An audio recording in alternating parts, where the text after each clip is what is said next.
Hello boys and girls, ladies and gentlemen, and welcome to the first video of 172 Flight Crew. Today I'll be talking about the Boeing 747 and why its use as a passenger plane has declined. We hope you enjoy this video. Sit back, relax, and enjoy your flight aboard 172 Flight Crew.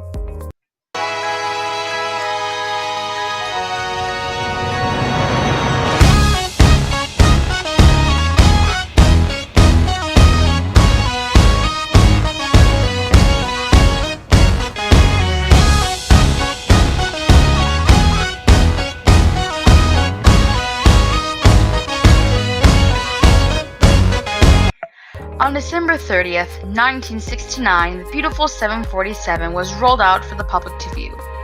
The original 747 featured 8-foot ceilings, a spiral staircase leading to first class, and a lounge. The 747 was a major milestone for the company. The 747 is also known for its distinctive hump and elevated cockpit. The first flight of the 747 took place on February 9, 1969. The 747-400 could also carry 660 passengers in its high-density seating format, 524 in its two-class arrangement, or the most commonly known 416-passenger configuration for 3 classes. The 747 has a maximum takeoff weight of approximately 1 million pounds or 450,000 kilos. It depends on the variation or model of the 747. It also has a maximum payload of 248,600 pounds or 112,760 kilos. The 747 had a maximum range of 8,000 nautical miles and a speed of Mach 0.8. The 747 was introduced and flown by no other than Pan Am Airlines in January of 1970. From there on, the 747 was flown by American, Delta, and United Airlines. After that point, it was flown by other non-American based airlines. Delta Airlines purchased the 747 but then retired it in April of 1977 because of the lack of usage. But when Delta annexed Northwest Airlines after their closing in 2008, they furthermore welcomed the 747 back into their fleet. Delta retired their final Boeing 747 at the end of 2017, and Delta flew its final 747 to a scrapyard in Arizona in early 2018. No longer is the 747 flying for any passenger airlines that originate from the United States.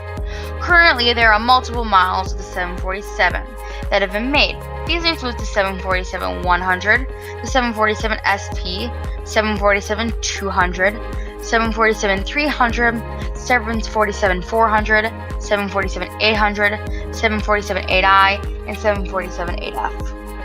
European and Asian airlines still operate the 747.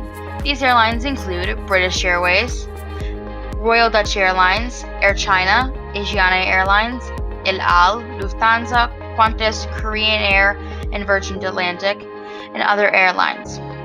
British Airways is also the largest operator of the Boeing 747-400, and Lufthansa is the world's largest operator of the Boeing 747-800. The 747 was also recently retired from the Air France fleet. The 747 is no longer needed for major intercontinental routes. This is because airlines are looking for smaller, faster, more fuel-efficient planes that have a longer range, particularly the Boeing 747's little sister, the 787. Other planes that are also taking the spotlight is the 777ER, Airbus A350, A320neo, and the A321LR. More to come on these planes in a future video. Airlines do not want the 747 because it can sometimes be too big to fill. Boeing almost considered cutting the 747 program entirely until UPS doubled their orders for the cargo model. This might be the future of the 747, a cargo plane. UPS, Cargolux, Polar Air Cargo, Pathway Pacific are a few cargo airlines to be mentioned that operate the 747. The United States Air Force still flies the 747 with the call sign of Air Force One. The Boeing 747 is flown by the President of the United States.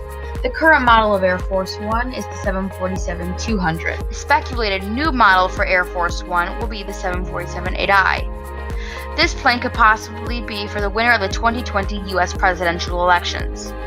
The 747 will always be in our hearts here at 172 Flight Crew, and it will always be in the hearts of those who have flown with her.